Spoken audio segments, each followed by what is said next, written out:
Assalamualaikum dan salam sejahtera. Saya Dira Zaki, perunding Takaful anda. Pagi. Okey, hari ini saya nak bagi tips berkenaan dengan claim dan berkenaan dengan orang yang nak apply new plan. Kenapa saya nak bagi tips kepada anda? Sebab kadang-kadang anda terlupa sesuatu. Okey?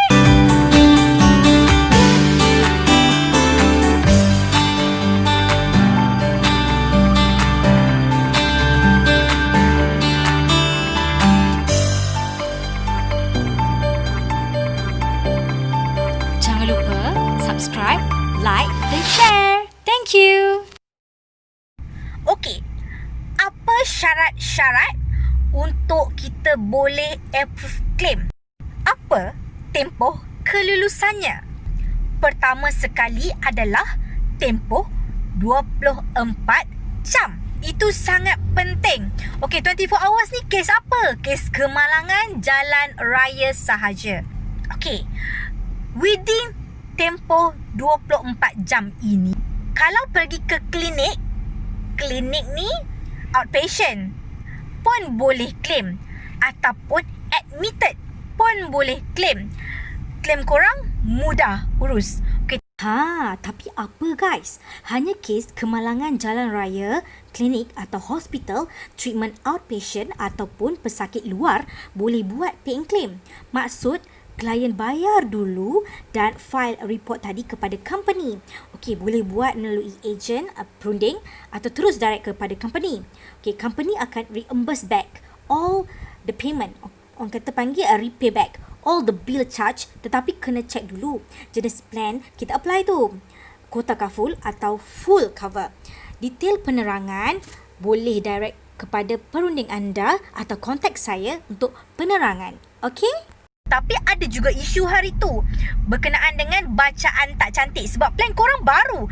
Doktor cek bacaan, gula lah tinggi, over jantung lah tinggi lah, apalah, darah lah tinggi lah, apa semua tinggi. Yang tu pelik. Jadi isu. So pastikan korang apply tu, korang kena clear dengan korang punya keadaan badan tu. Jangan korang tak clear, menipu ejen. Itu masalah kan. Okey. So jangan buat perkara begitu. That's why lah para perunding menyuruh anda untuk apply awal supaya tempoh anda lebih lama dalam takaful ini. Okey? Okey, keadaan yang kedua adalah tempoh 30 hari. Okey, tempoh 30 hari ni bolehlah kalau korang nak claim demam.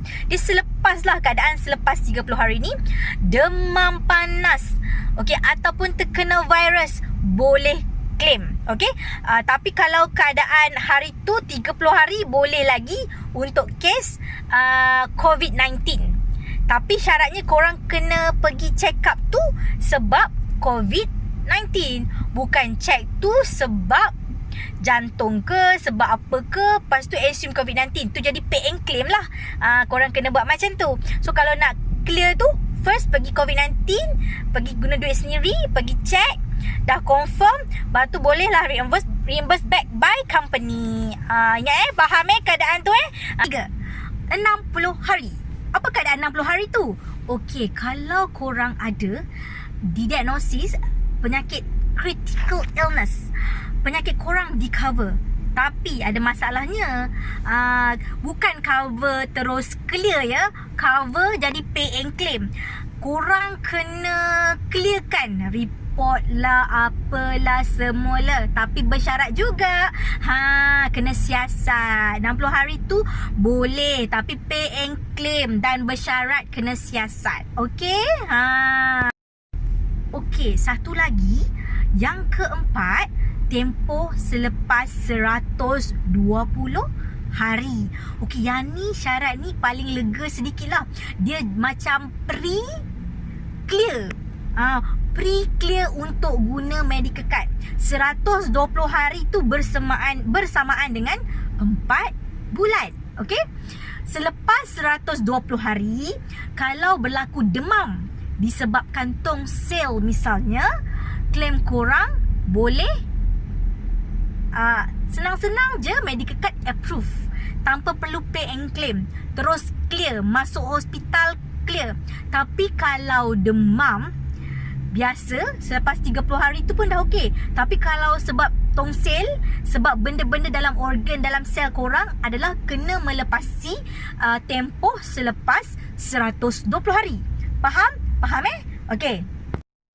Korang ingat ke tempoh-tempoh tadi yang saya cakap tu? Mesti tak ingat kan? Lebih baik korang ingat tempoh selepas 120 hari. Senang aja. Tunggu lepas 4 bulan.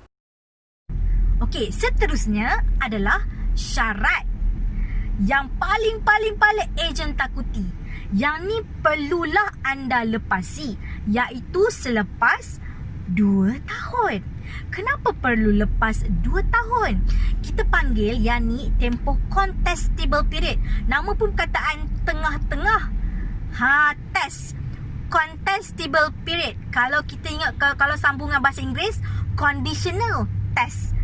Jadi syarat test. Cubaan bersyarat. Itu keadaan dia ya. Okey, kalau macam ni korang kena melepasi tempoh ni. Okey, contoh kalau selepas 2 tahun korang baru detect ada kanser. Senang-senang saja korang punya medical card nak approve. Contoh, kalaulah korang sakit selepas 2 tahun 1 bulan, kidney problem. Masuk hospital, check, yes, you punya claim senang approve. Tapi kalau bawah tempoh 1 tahun 9 bulan, 1 tahun 12 bulan, confirm medical card korang, plan korang, diri korang akan disiasat oleh pihak company. Bukan disiasat oleh ejen disiasat oleh pihak company yang telah menanggung risiko anda. Kenapa keadaan ni berlaku? Mesti korang tertanya-tanya, kenapa pula I nak kena siasat? I dah bayar beribu-ribu dekat company, tapi apa sai ni? Okey, kenapa? Ini adalah untuk memberi satu keadilan kepada diri anda dan juga kepada company yang menanggung. Bayangkan anda membayar bulan-bulan dengan jumlah yang sedikit. Misalnya anda bayar RM200. Okey. Kalau setahun sama dengan 2,400. Kalau 2 tahun bersamaan dengan 4,800. Anda bayangkan ya. Kemudian kalau tempoh anda tu tak sampai, kan, company anda dah sakit kritikal, company bayarkan dekat anda. Kemudian anda pun dah menanggung tinggi. Rupanya benda tu bukan penyakit tu adalah penyakit yang asal sebelum anda apply. Itu adalah satu risiko yang sangat-sangat tak baik. Sebab kamu tahu tak, takaful ni adalah kita berkongsi risiko dengan orang lain. Orang lain menabung dekat dalam tabung yang sama, A, B, C, D. Kalau A sakit, B, C, D, E, F tu membantu. Kalau F sakit ni, kita menabung dalam tabung yang sama. Tidak adil lah bagi orang lain yang apply secara smooth. Kan? Betul tak? Betul. Okey, seterusnya saya nak bagi tahu tips. Kadang-kadang kehidupan kita ni ada pasang dan surutnya. Kenapa saya kata begitu? Kadang-kadang orang ni dia melepasi tempoh 2 tahun yang saya cerita tadi, contestable period, mudah saja. You masuk admit hospital, ya, claim you mudah. Kalau you sakit demam panas biasa-biasa selepas 30 hari ataupun HFMD, iaitu food and disease, anak awak tu, automatic you punya plan mudah approve. Tapi sekiranya awak sakit disebabkan tulang belakang tapi polisi baru 1 tahun. Awak sakit kidney, bahagian kidney ada stone, baru polisi 1 tahun. Macam mana? Okey, kalau plan macam ni, automatic company akan siasat. Sebab contohlah saya bagi example kidney. Okey, bagi kidney ada stone. Okey, kalau macam ni, selalunya kalau kita fikir balik, kalau stone nak berlaku kat dalam kita punya kidney tu, tak mungkin dia mengambil masa dalam tempoh yang singkat. Kan? Sebab kita rasa kita tahu. Tapi kalau dari segi term medical yang pakar, dia orang yang tahu, dia orang dah tahu, dia berprojected benda ni dah berapa lama sebenarnya dekat dalam tubuh badan kita. Okey, Okey. So kena kajian. Benda ni kena kajian. So kena siasat daripada pihak company dan juga confirmation daripada pihak hospital yang merawat kita. So bila mereka clear dan mereka dapat report yang sebenar, diagnosis yang sebenar, keadaan yang sebenar, gejala yang sebenar, keadaan yang sebenar, automatik bila dihantar tempoh dan juga keadaan tu tiada sangkutan ataupun pelik-pelik sikit tu, automatik kita punya wang akan di-reimburse back, akan dipulangkan kembali. Okey, yang penting awak bayar claim awak dan awak bagi balik surat menyurat yang original kepada pihak company yang menanggung. Itu penting ya. Anda perlu menyimpan segala rekod original. Anda perlu ada rekod.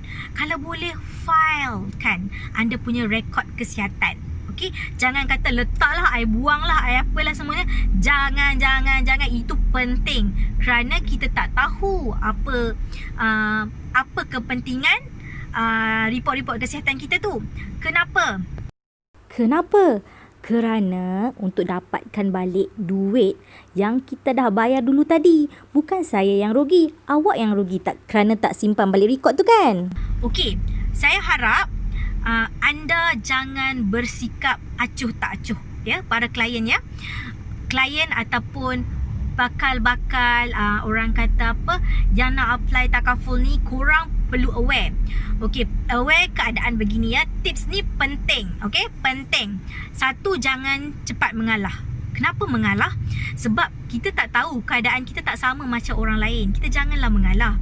Okey, kadang-kadang kita punya keadaan tu tak smooth. Okey, tak smooth macam perjalanan kita ada tersekat-sekat. Kenapa claim I tak smooth? Kan? Okey, kadang-kadang bukan salah ejen. Kadang-kadang pelbagai pihak keadaan tu memainkan peranan. Okey, bila memainkan peranan, tempohnya agak lama. Tapi anda perlu bersabar. Anda jangan cepat orang kata terkesan dengan keadaan sekeliling ya. Bersabar, bertenang. Okey, susah juga saya nak jumpa bila orang dah sakit dia menjadi tenang. Susah nak jumpa. Kalau jumpa tu mungkin satu dalam sejuta lah. Okey. Okey, bila kita sakit, saya pun faham sebagai perunding. Saya ramai ataupun banyak saya deal dengan klien-klien yang sakit. Macam kita ni tidak memahami keadaan mereka. Memanglah kita tak akan fahami keadaan mereka. Mereka merasa risau, bimbang. Yang tu sukar dialami. Kalau kita nak masuk dalam kasut pun payah. Tak akan ada perasaan yang tu.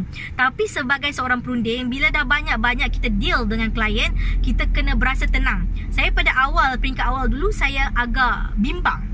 Lama-lama orang kata kita menjadi lebih tenang sedikit lah. Memang kalau kita nak buat claim ni, kita akan gundah gulana sikit sebab nak claim, nak proses. Sebab kita dah berjanji kepada klien. Okey. Tapi anda dan pihak klien, saya harap anda perlu bersabar.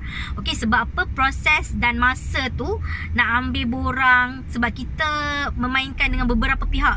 Kalau kita check, okey, kalau triangle untuk orang yang kita deal adalah, okey, pertama sekali, okey, kita akan klien, alright, akan deal dengan agent, perunding.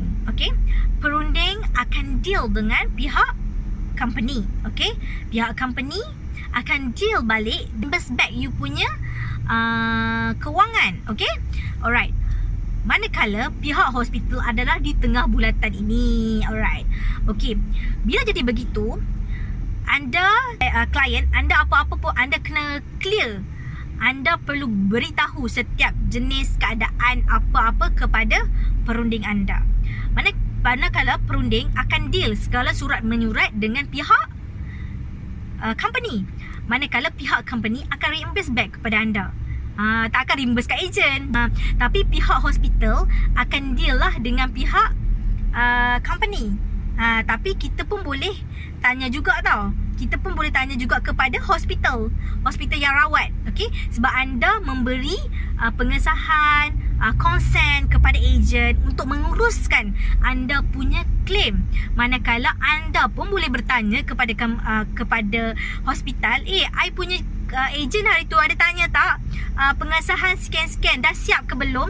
Anda pun boleh bertanya, ataupun anda pun boleh direct dengan Doktor, saya pun boleh tapi kena ada konsent lah, ada kebenaran sebab yang tu hak medical anda. So, yang ni tips yang perlu anda tahu, okey? Okey, itu saja tips-tips yang saya boleh beri.